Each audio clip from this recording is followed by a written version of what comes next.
That's a really good point. And we haven't talked a lot about that, the product feedback. You know, a lot of the endemic manufacturers, it's called transfer of technology, especially in the auto industry and in the bike industries, where the manufacturer will test something on the track. And if it goes well, then that might end up in next year's production line because they transfer the technology from the team to the consumer.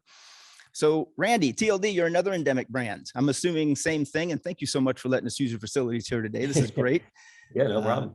Troy's in a lot of different motorsports, but motocross is one I think most of us know Troy Lee Design's best at. What are some other reasons TLD sponsors? I think at the end of the day, it's, our slogan is built for the world's fastest racers, right? But at the end of the day, it's not just about the fastest racers, right? It's who can promote your brand, who is going to get behind it.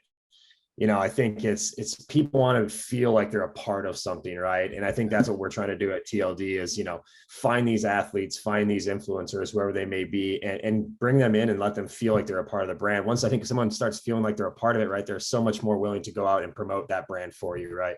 So looking at stuff like that, obviously, like I touched on earlier, the influencer is huge these days, right? I mean, there's so much social media presence out there now, and like who's doing what, like Josh said, little Johnny in the backyard, everyone's watching me, so that's kind of how it is, so I guess finding those athletes that are putting themselves out there, creating great content, right, promoting your brand, those are kind of the things that we're looking for. And then obviously results are key as well, right? Someone that's up front, that's pushing the Troy Lee brand. So there's a lot of different factors. Those are just a few of them.